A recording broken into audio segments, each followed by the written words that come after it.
wabarakatuh. Alhamdulillahirabbil alamin.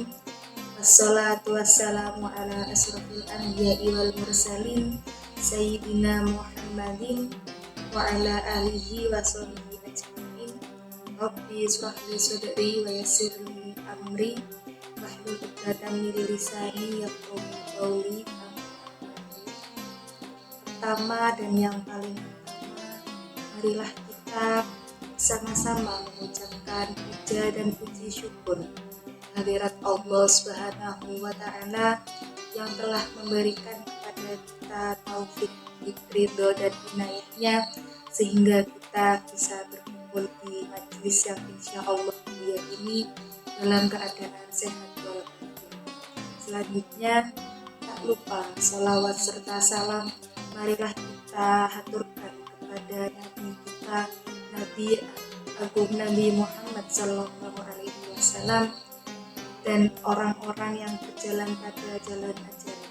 Dan semoga kita yang hadir dalam majelis ini khususnya akan mendapatkan syafaat di yaumil qiyamah nanti. Amin ya rabbal alamin. Teman-teman yang dirahmati Allah Subhanahu Wa Taala, perkenalkan, saya Alvina Holikin dari program studi ilmu Al-Quran dan Tafsir Fakultas Usuluddin Adab dan Humaniora. Pada kesempatan kali ini saya akan menyampaikan sedikit materi tentang hukuman menurut falsafah Al-Quran guna memenuhi tugas akhir mata kuliah falsafah Al-Quran yang diampu oleh Bapak Najib Syaifullah. Hukuman dalam Islam tidak sekedar merujuk pada sekumpulan aturan dan sanksi hukum, sebaliknya ia merupakan suatu manifestasi dari nilai-nilai dan falsafah yang tertuang dalam ajaran Al-Quran. Sistem hukum Islam bukanlah semata akibat dari interpretasi hukum formal, sebaliknya ia menarik sumber daya ilmunya dari ajaran-ajaran dalam Al-Quran. Latar belakang dalam Islam mencerminkan refleksi mendalam tentang prinsip-prinsip keadilan, kasih sayang, dan pembinaan moral yang terdapat dalam kitab suci Al-Quran. Adanya pengertian bahwa hukuman tidak hanya merupakan tanggapan terhadap pelanggaran hukum, melainkan juga sebuah proses mendidik dan mengembangkan karakter. Hukuman dalam Islam seperti yang dijelaskan dalam Al-Quran bukan hanya tentang sanksi terhadap tindakan melanggar hukum, tetapi juga tentang penyelarasan kembali dengan nilai-nilai ketuhanan. Hukuman sebagai bentuk tanggung jawab sosial dan moral memiliki tujuan pembinaan individu serta pemulihan dan pemuliaan masyarakat. Teman-teman yang dirahmati Allah, dalam bahasa Arab hukuman disebut al-uqubah yang meliputi baik hal-hal yang merugikan maupun tindakan kriminal. Nama lain dari al-uqubah yaitu al-jaza atau hudud. Menurut Rahman Pritonga berpendapat bahwa hukuman adalah bentuk balasan bagi seseorang yang atas perbuatannya melanggar ketentuan syara yang ditetapkan Allah dan Rasul-Nya untuk kemaslahatan manusia. Sedangkan dalam Kamus Besar Bahasa Indonesia, hukuman diartikan sebagai siksa dan sebagainya yang digunakan kepada seseorang yang melanggar undang-undang, keputusan yang dijatuhkan oleh hakim, dan hasil atau akibat yang mengakibatkan dia dihukum. Menurut hukum pidana Islam, hukuman seperti yang didefinisikan Abdul Qadir Auda, yaitu pembalasan yang ditetapkan untuk memelihara kepentingan masyarakat karena adanya pelanggaran atas ketentuan syariat. Ketika berbicara masalah hukuman, tentu tidak terpisahkan dengan masalah tindak pidana. Terdapat dua hal yang tidak bisa dipisahkan dan merupakan satu rantai, yaitu kejahatan dan hukuman. Suatu bentuk perintah dan larangan saja tidaklah cukup untuk mendorong seseorang meninggalkan sesuatu perbuatan atau melaksanakannya. Untuk itulah diperlukan sanksi berupa hukuman bagi siapa saja yang melanggar. Kemudian hukuman dalam kajian hukum pidana Islam atau hukum ya dikelompokkan dalam beberapa jenis. Kelompok yang pertama yaitu hukuman dilihat dari perkalian hukuman yang satu dengan yang lainnya.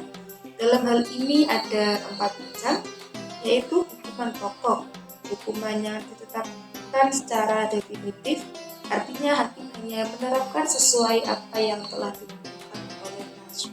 Dalam fikih jinayah, hukuman ini disebut sebagai jarimah. Selanjutnya hukuman pengganti, yaitu hukuman yang diterapkan sebagai pengganti karena hukuman pokok tidak dapat diterapkan dengan alasan yang sah atau benar. Misalnya, kisos diganti dengan diat dan dia diganti dengan dimaafkan. Selanjutnya hukuman tambahan, yaitu hukuman yang menyertai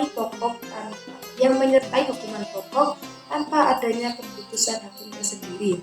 Misalnya bagi pelaku qadzaf diberlakukan hukuman berupa hilangnya hak kesaksian dirinya dan hilangnya hak pewaris bagi pelaku pembunuhan.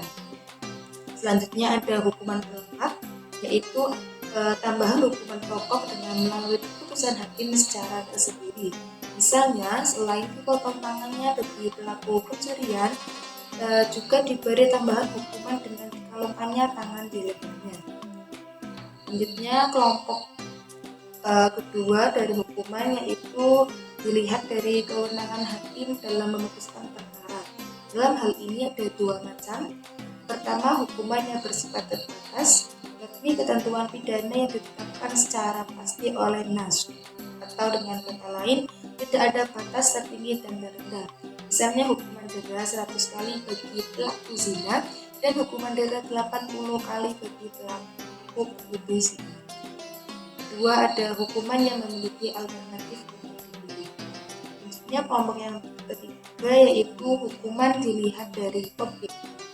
Dalam hal ini ada 3 macam, yaitu hukuman jasmani seperti potong tangan dan rajam. Kedua, ada hukuman yang berkenaan dengan psikologis, ancaman dan teguran. Yang ketiga ada hukuman denda, ganti rugi, diat dan penyitaan. Sedangkan bentuk-bentuk hukuman ada 4 jenis yang meliputi hudud. Hudud secara bahasa berasal dari kata had yang berarti membatasi di antara 2 hal. Sedangkan secara istilah, hudud adalah sanksi yang telah ditetapkan kadarnya oleh syara bagi suatu tindakan kemaksiatan untuk mencegah pelanggaran pada kemaksiatan yang sama. Kedua ada jinayat. Jinayat secara bahasa berasal dari kata jinayah yang artinya adalah penganiayaan terhadap badan, harta, atau jiwa seseorang. Secara istilah, jinayat adalah pelanggaran terhadap badan yang dalamnya wajib mengenai kisos atau diat ataupun juga sanksi-sanksi yang dijatuhkan terhadap penganiayaan. Selanjutnya ada takzir.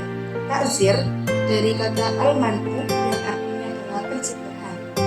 Secara istilah, takzir adalah sanksi yang ditetapkan atas tindakan maksiat yang dalamnya tidak ada had atau kifarat.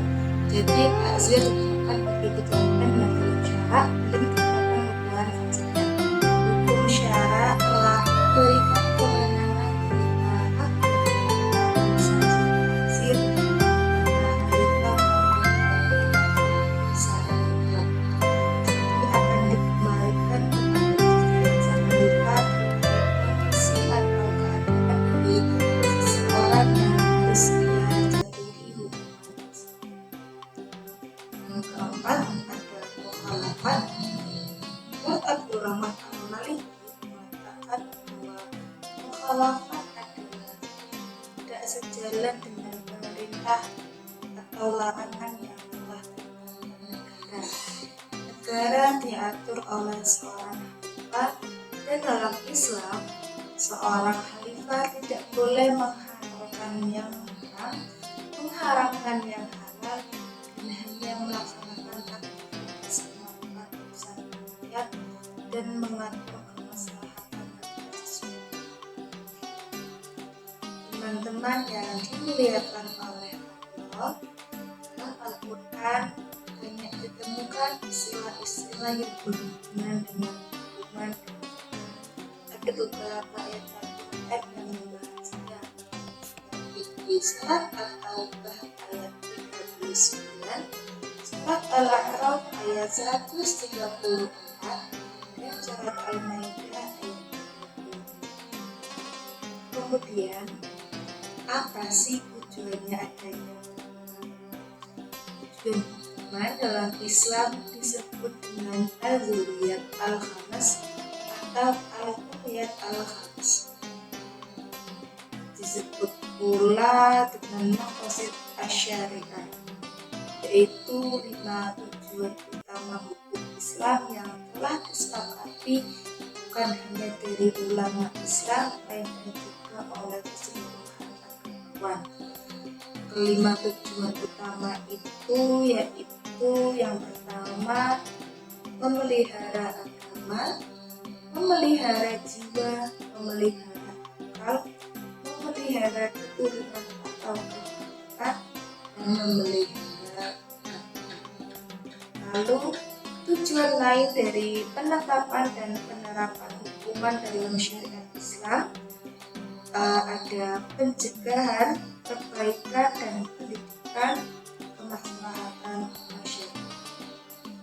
Teman-teman yang dirahmati Allah, hikmah adanya hukuman dalam Islam yaitu hukuman dalam Islam memiliki makna yang mendalam dan mencakup berbagai aspek kehidupan. Beberapa hikmah tersebut mencerminkan tujuan yang besar dalam menciptakan masyarakat yang adil, aman, dan bermoral. Beberapa hikmah adanya hukuman dalam Islam yang pertama itu penghargaan terhadap keadilan, pencegahan kejahatan, perlindungan hak asasi individu, tahankan ketertiban sosial, tanggung-jawaban masyarakat, dan menjaga keseimbangan antara rakyat dan negara. Cukup sekian pemaparan materi dari saya. Kurang lebihnya mohon maaf.